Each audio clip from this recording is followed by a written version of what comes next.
Hey everyone, Emmerron here. So this episode, because again I'm just a little bit behind, so this should be the last catch-up one, and then we're back to our normally scheduled How to GM episodes. On today's, I want to talk to you all about the importance of lore when we're talking about Cyberpunk RED. Now, there are a lot of game systems that don't place a super heavy importance on knowing the lore. There's certainly a lot of, I would say, negative sentiment around people who care too much about the lore, because those lead to some of the problem people I talked about in the last video. The link's up here. That maybe actually the GM a couple too many times, especially if the GM isn't as familiar with maybe settings or characters. I know that there have been times where I've played at other tables that another GM was running, and the way they were describing an environment compared to what they said, it was where we were. Like they said we were in South Night City, but the description sounded more like the Badlands. I let it ride for this session because honestly, that might be the way they think it is. And I'm not going to tell them that they're wrong, because there really is no right and wrong about this sort of thing, right? This is, in a certain sense, set dressing. Like, there is a argument to be made, I would say, for lore and setting needing to take more of a backseat to the more important things, like the people, the tasks at hand, gigs. All of those things factor in pretty strongly, I would say, more so than maybe the set dressing that we use to describe those things or where they take place. But it does have a place. So today we're going to talk about that. Before we do, I'd like to just thank my patrons for the month of September. Thank you to all my patrons for the month of September. Your support makes doing what I do easier and allows me to do more with the time that I have. Thank you all so much. If you would like to support me in what I do, please join these fine people by following the link in the description below. Now back to the video. Thank you all.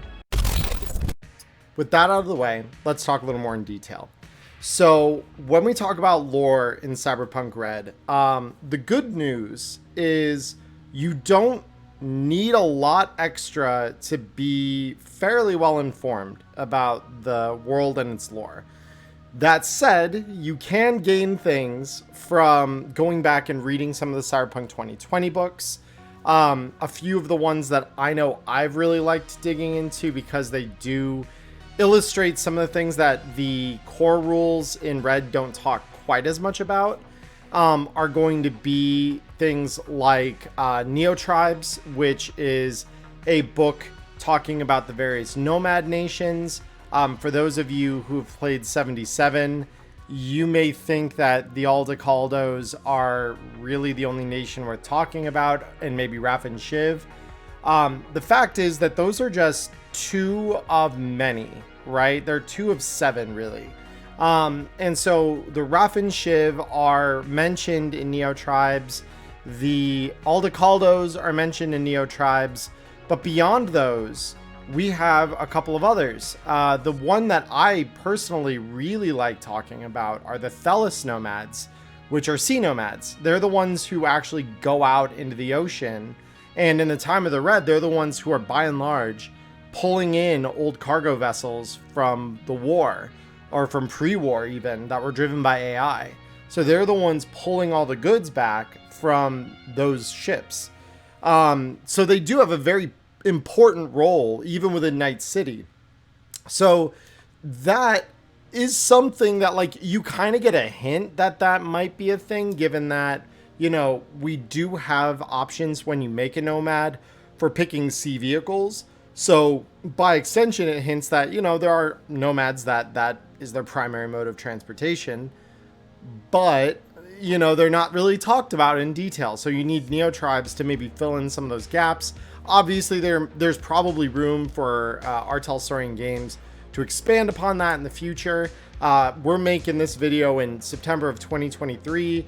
And while I don't know of any like giant lore books that are going to be created here, in the near future. Right now, the only two things we know are on the horizon for sure are the Tales of the Red Forlorn Hope and the Edgerunner's Mission Kit, both of which I don't expect to expand the lore of the universe an incredible amount.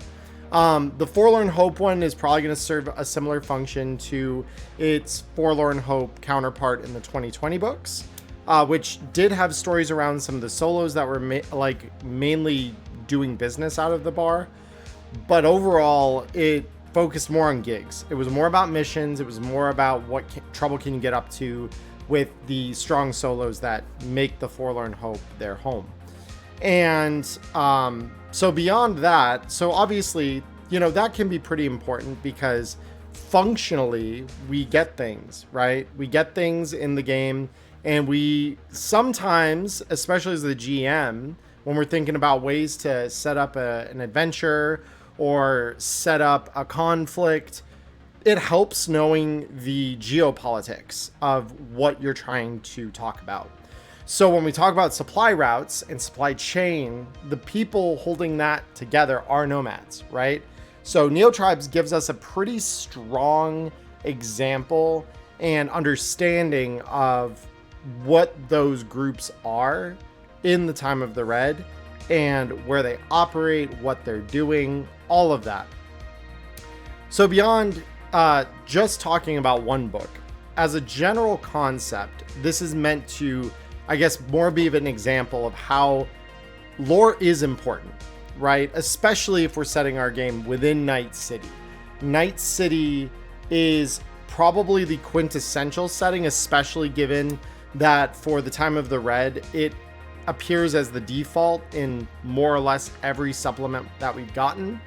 But that's not to say that some of the characters that show up in the core rulebook or the DLC or the supplemental books like Black Chrome or Danger Gal Dossier, that they wouldn't show up elsewhere in the universe, right? Obviously, one of the principles in Cyberpunk 2020 where you can set Cyberpunk wherever you want within a city of your choosing, right? So, like, I was born and raised in Chicago. So for me, I might decide, let's play Cyberpunk in Chicago. Well, there are notes about, you know, what has taken place in Chicago during the time of the Red or in the lead up to it from the end of the Fourth Corporate War. There is a timeline that gives you some general understanding of the wider world. That said, it leaves a lot open to interpretation of the GM. So again, looking back at the 2020 books, we might learn a couple of things that we maybe wouldn't have known because they're either not written in the Red book just to keep it, you know, a little clearer and, you know, for brevity, but we can take a lot of liberty with that, right? We can decide, you know, maybe the shores of Lake Michigan are now a combat zone. You know, usually they were in relatively nice parts of the city, you know, so the fact that that's fall into a combat zone, we could start telling stories about that with our environment, right? What caused it to fall into a combat zone? Well, if we look at the lore that's been written, there was a carbon plague in the, I believe it's the later 2020s, that by and large, like, did huge amounts of damage to the American Midwest. So it very much, like, you could start taking these things and lining them up and say, you know, maybe Chicago's not deserted, but it's definitely not a major city within America anymore, right? It's fallen from grace. And so now we get to talk about the people who are still there. We get to talk about the cultural shift. And if you are someone who's lived in a place long enough, you might have some conception for what might happen if tomorrow a massive plague visits your front door. I'm not saying we've all had experience with that over the last couple of years or anything, but we've kind of had experience with that over the last couple of years. So, you know, if we didn't develop the vaccines or things, what would that turn into? Because that's essentially what the carbon plague was. The lore says it arrived, it killed a lot of people, and then suddenly, as quickly as it rose to prominence, it vanished again and it was gone. And it leads you to think of this thing as like, well, it had a kill switch, right? So it's interesting, right? And it's a nebulous part of the lore, and we can talk about it a little bit, right? The other setting that I know RTG themselves have mentioned they really like, given that every single one of them, I think, has talked at some point about the Expanse, which they all describe as what would happen if you took Cyberpunk to space. 2020 has a deep space source book. So it talks about those areas in orbit, which certainly are still there in the time of the Red. We hear a little bit about High Riders, which are, you know, nomads kind of after a fashion, but they're basically an African ethno state that's made their home in orbit, and it's led to Africa on Earth becoming a highly technologically advanced society, because all of a sudden, you know, the cheap laborers that originally the ESA brought up to their space stations to do their labor, they rioted.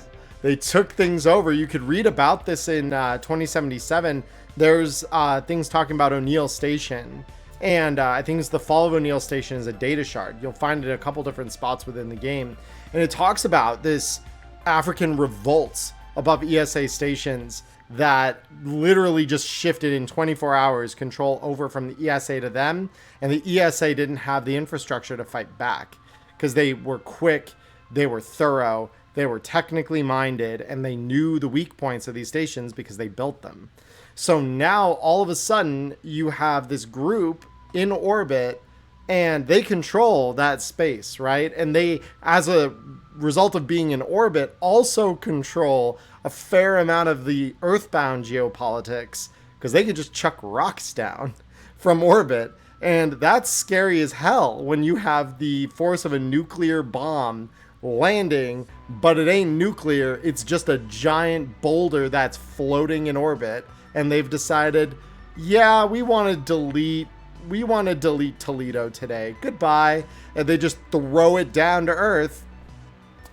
Toledo's kind of boned. They're gone.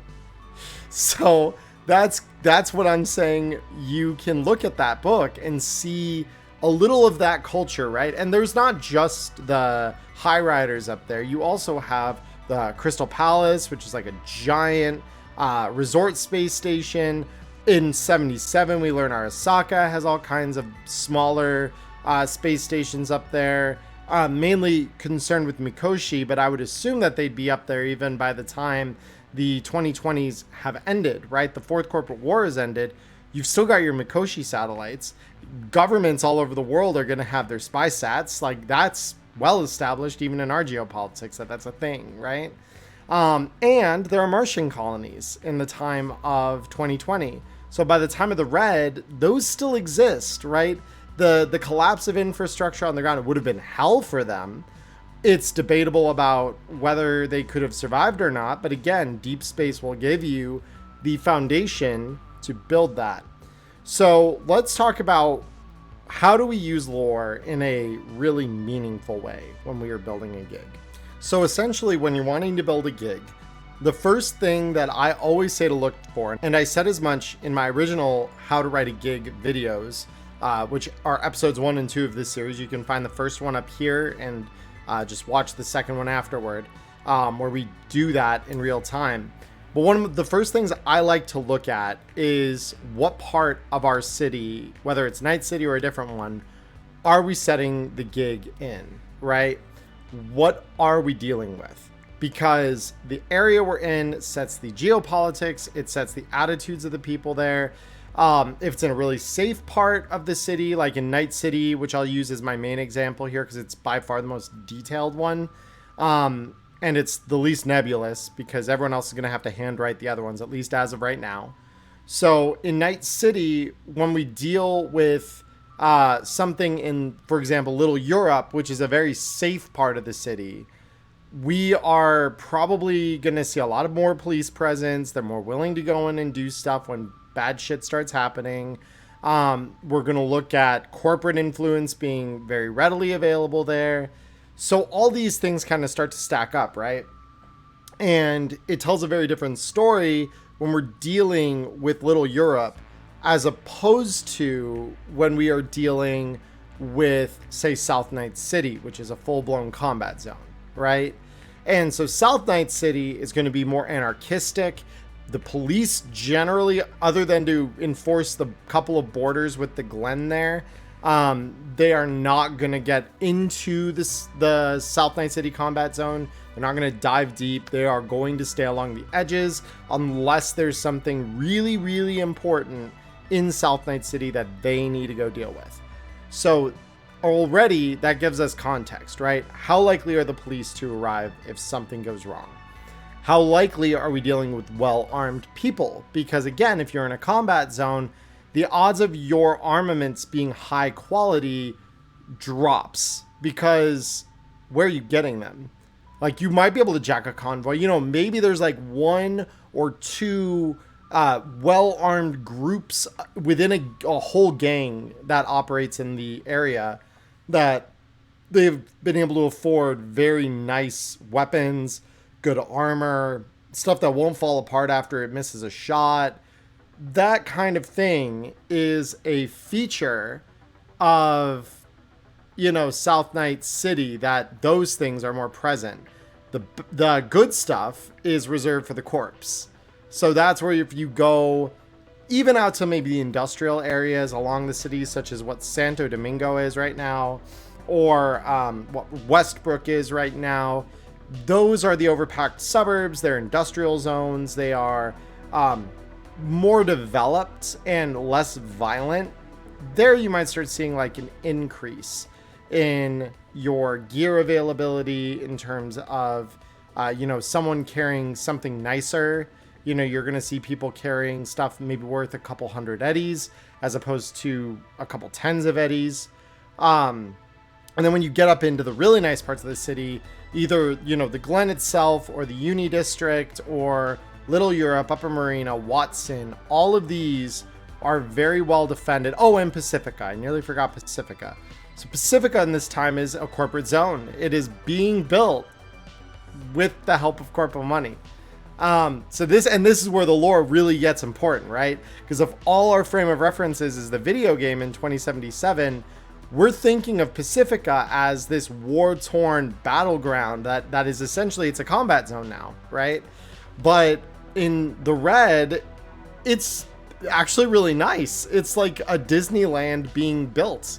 That's the crazy part of that, is it's like we're looking at a theme park going up funded by corpo money, and that's pretty good, right? So that's going to be well defended. The people there aren't going to, you know, really want to be messed with. If they are messed with, they will resist you. Like, that's all context that we need to read the lore to get, right?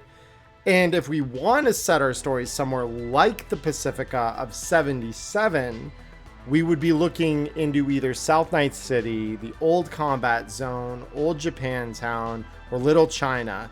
Those are Night City's combat zones, and it's like a whole corridor along the south to southeast part of the city center that is red on the map. And that indicates that these are all combat zones. So where we're, you know, dealing with things there, that's going to already color our expectations a little bit. Now, obviously, within the core book, we can read the description of each area and get a better sense of, you know, what is it like either living or being in that area of the city.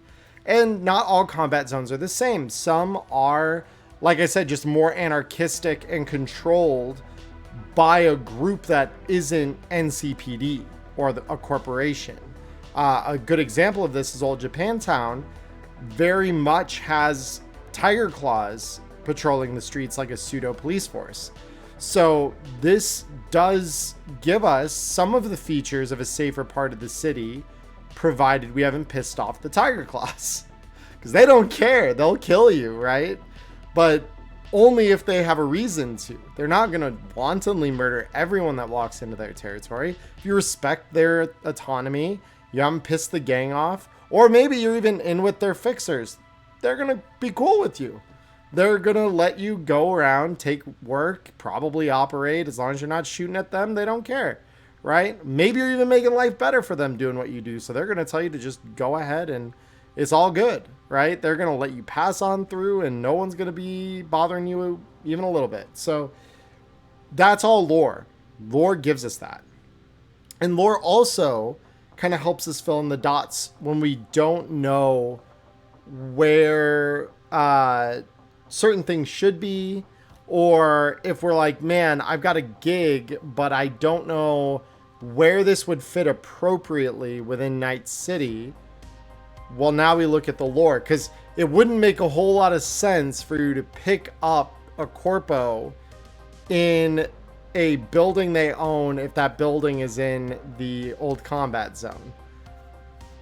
The old combat zone's been destroyed. Like, it is a full war zone. Like, there are no corporate buildings there. They would have been burned down a long time ago.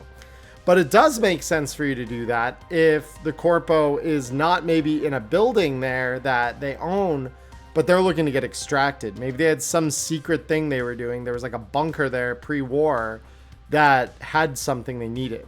So now they need transport out. Now we get to talk about, you know, who is this corpo? What are they taking?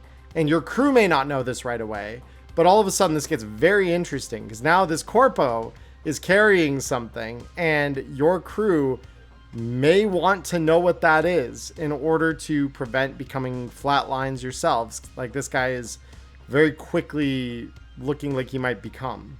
So, you know, that's all gonna color it and make it more appealing.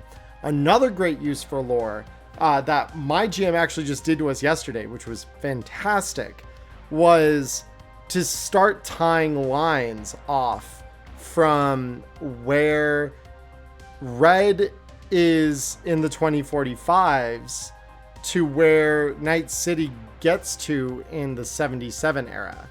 So what he did was he said the gang we've been working for during our whole campaign, like we finally have the means to move out of the combat zone into someone a little safer. So we're going to move to the border of Pacifica within Rancho Coronado. We're going to set up a shelter there. And we are going to continue being, you know, a paramilitary group that gets called out to gigs. We are going to be merc work, you know, as our primary thing. But we've heard there's a bunch of Haitian refugees that need to come in and they need a place to live. We're going to give them that place to live right outside Pacifica. Those of you who've played 77 knows where this is going, and I loved it. I loved it so much. And he even had one of the characters around the table say, oh yeah, there's this nice girl I've already been talking to in the inner city communication lines. Her name is Brigitte. We're going to be best friends. And those of you who have played know exactly who Brigitte is. You know exactly who she becomes. And this is really cool because our table has all experienced these stories. They know these games. And so the world feels more alive and consistent because now we're watching it happen. We're maybe not part of the thing that's happening per se, right? We're kind of sidelined to that, but that doesn't make it any less cool for us to bear witness to what's going on in the city, right? Tying those threads together, if you're a good GM to do that, is like incredible to watch. Another great way that lore can help us that I want to talk about is in the core rulebook, they talk about thinking of the 2020s like a golden age, right? It was a time where new tech was ever present, always coming about, always getting layered into the city in new and interesting ways. And then when the Fourth Corporate War ended, that all stopped with the data crash. So we come to a point now where all that old stuff is buried either out in the ocean, out in the Badlands where convoys just kind of ran aground, or they're buried under the hot zone that is slowly being cleared out and scavved. So now we get to go digging for where some of that is. So there's a map of Night City in the 2020 era in the book and descriptions of where everything there was. And then we have the same map for Red showing where all of those important places are. And so when we, as GM, want to send our players after some old school tech that would have been from the 2020s, we can send them digging around in the ruins of the hot zone a little bit. And we could say, you get some pretty credible rumors that this is where the data would have last showed this stuff popping up.